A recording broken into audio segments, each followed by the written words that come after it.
এবং ফল। মানুষের স্বভাব হলো এটাই যে তিনি নিজের প্রত্যেক পরিশ্রমের প্রতিফল প্রার্থনা করেন।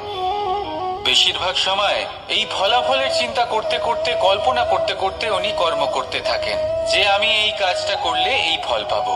সেই সব কল্পনা করতে থাকেন যা না তার হাতে আছে, না আছে অধিকার, আর না আছে নিয়ন্ত্রণ। উনি শুধু নিজের কর্ম করতে পারেন। উনি কি ফল পাবেন তা তার হাতে কখনোই নেই। তাই আপনিও শুধুমাত্র কর্ম করতে থাকুন, ফলের চিন্তা করবেন না। মনে রাখবেন, শিকড় এবং শাখা যেভাবে একে অপরের সাথে জড়িয়ে, সেইভাবেই একে অপরের সাথে জড়িয়ে কর্ম এবং ফল। যেরকম কর্ম আপনি করবেন সেরকম ফল আপনি অবশ্যই পাবেন। তাই এই ফলের আশায় কর্মের সময় কখনোই নষ্ট করবেন না, কারণ যে ব্যক্তি সময় নষ্ট করেন, সময় সেই ব্যক্তিকে অবশ্যই নষ্ট করে দেয়। কর্ম করুন নিঃস্বার্থভাবে, ফলের চিন্তা করবেন না, আর আমার সাথে ভালোবেসে বলুন রাধা রাধা। কর্ম এবং ফল। দেখতে গেলে এই সমস্ত ব্রহ্মাণ্ড এই দুইয়ের মাঝেই স্থির হয়ে আছে। মানুষজন কর্ম করেন ভালো ফল লাভের আশায়, আর ভালো ফল লাভের আশায় উনি এটাই ভুলে যান যে উনি যে কর্ম করছেন তা কি করছেন।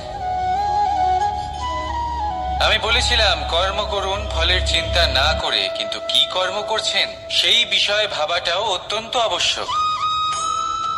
নয়তো অনেক সময় আমরা এমন কর্ম করে ফেলি যা না চাইতেও বিষে পরিণত হয়। যা হয়েছে দুঃশাসনের সাথে, দুর্যোধনের সাথে, গুরু দ্রোণের সাথে। একজনের মানসিকতা উচিত ছিল না, একজনের বিবেক উচিত ছিল না, আরেকজন যে পক্ষ নির্বাচন করেছিলেন সেই পক্ষ উচিত ছিল না। আর যা কিছু ওনাদের সাথে হলো, আপনার, আমার, আমাদের সকলের সাথে তা হতে পারে। আমি বলেছিলাম কর্ম করুন, ফলের চিন্তা করবেন না, কিন্তু এই কর্মের বিষয়ে বিচার করে দেখাটাও ততটাই আবশ্যক। দেখুন, কর্ম করার উচিত প্রক্রিয়া ফলের চিন্তা না করা, কিন্তু যদি আপনার কর্ম শুভ হয় তাহলে তার ফলও নিয়তি আপনাকেই দেবে। সর্বদা কর্ম করার সময় এটা ভাবুন যে আপনার এই কর্ম এই সংসারকে, এই সমাজকে, আপনার পরিবারকে, আপনার আশেপাশের মানুষজনকে কোন দিশায় নিয়ে যাবে। যদি এটা সবার জন্য মঙ্গলময় হয় তাহলে কর্ম করতে থাকুন। আর হ্যাঁ, নিশ্চিত রূপে ফলের চিন্তা করবেন না। আসুন আমার সাথে ভালোবেসে বলুন রাধা রাধা। বটবৃক্ষের বীজ সর্ষের দানার থেকেও ছোট হয়, কিন্তু যখন তা নিজের রূপ ধারণ করে তখন তা বিশাল বৃক্ষের আকার ধারণ করে, যা সহস্র বছর ধরে বেঁচে থাকে, ছায়া প্রদান করে, পাখিদের আশ্রয় প্রদান করে, আর দেয় পথচারীদের বিশ্রাম করার স্থান। কেন? কারণ সেই ছোট বীজ তা মাটির ভেতরে গিয়ে নিজের খোলস ত্যাগ করে। অন্ধকারে থাকে সে, যতই আলো আসুক না কেন, যতই বর্ষা আসুক না কেন, সব সহ্য করে। আর তারপরে একটা চারা গাছ অঙ্কুরিত হয়, তারপর ধীর গতিতে একটা বিশাল বৃক্ষতে পরিণত হয়। দেখুন, জীবনে কঠিন সময় আসে, এই জন্য নয় যে আপনি হার মেনে নেবেন, এই জন্য আসে যাতে আপনি ভবিষ্যৎ নির্মাণের জন্য নিজেকে তৈরি করতে পারেন। যদি কঠিন সময়ে আপনি ওই বীজের মতো দৃঢ় হয়ে থাকতে পারেন, তাহলে আপনিও একদিন সেই বিশাল বৃক্ষের মতো নিজের অস্তিত্ব গড়ে তুলতে পারবেন, যা সহস্র বছর পর্যন্ত মনে রাখা হবে।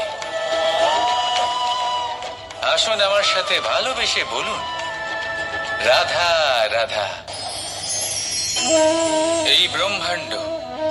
এই ব্রহ্মাণ্ড কত বৃহৎ, তাই না? যার সম্মুখে এই পৃথিবীকেও একটা বিন্দুর মতো মনে হয়। আর এই পৃথিবীতে আমরা কে হই, আমাদের আকার কিরকম, আমাদের অস্তিত্বই বা কি? যখন আমরা এভাবে ভাবি তখন মনে হয় আমরা কিছুই নই। তা আমরা যখন কিছুই নই, তাহলে আমরা এত চিন্তা করি কেন? কি ভেবে ভয় পাই? কাকেই বা এত ভয় পাই? কে আমাদের মারতে পারে? না কখনো জন্ম হয় আর না কখনো মৃত্যু। আত্মা শুধুই শরীর বদল করে। আপনি, আমি, আমরা সকলে এই শরীর নয়, আমরা হলাম আত্মা, যা হলো পরম আত্মার পরম অঙ্গ। সেজন্য মনে রাখবেন, বাইরের কোথাও দেখবেন না, নিজের অন্তরের গভীরে গিয়ে দেখুন, আত্মাকে উপলব্ধি করতে শিখুন। ক্লেশ, ভয়, চিন্তা, এই সব কিছুর থেকে নিজেকে দূরে রাখুন, তাহলেই উপলব্ধি করতে পারবেন পরমাত্মাকে। তাহলে আসুন আমার সাথে ভালোবেসে বলুন, রাধা রাধা। পরিবর্তন এই সংসারের শাশ্বত নিয়ম। কোন রাজা নেই যিনি চিরকাল রাজা থাকেন, কোন ধনী ব্যক্তি নেই যিনি চিরকাল ধনী থাকবেন। এই সংসারে সূর্যের স্থান নেওয়ার জন্য চন্দ্রিমার আগমন ঘটে। কোন স্থান যাকে পতিত বলা হয়েছিল সেখানে মহল তৈরি হয়েছে। কোন স্থান যাকে আজ মলিন বলা হয়েছে কাল সেখানে মন্দির স্থাপন হতে পারে। কোন ঋতু চিরকালের জন্য থাকে না, কখনো সময় চিরকাল একরকম থাকে না। আজ যে আপনার কাছে রয়েছে কাল অন্য কারোর ছিল, আজ যে আপনার কাছে রয়েছে কাল তা অন্য কারোর কাছে চলে যাবে। আপনার সাথে কিছু থাকলে তা হলো আপনার কর্ম, কিন্তু সেই কর্মের পরিণামও আপনার নয়। আপনি শুধু কর্ম করুন, বাকি সবকিছুই পরিবর্তনশীল। কিন্তু সেই পরিবর্তনকে দেখে ভয় পাওয়ার প্রয়োজন নেই, তাকে স্বাগত জানান। যদি আপনি হাসি মুখে সেই পরিবর্তনকে স্বাগত জানান, তাহলে এই পরিবর্তনও হাসি মুখে আপনার সাথে থাকবে।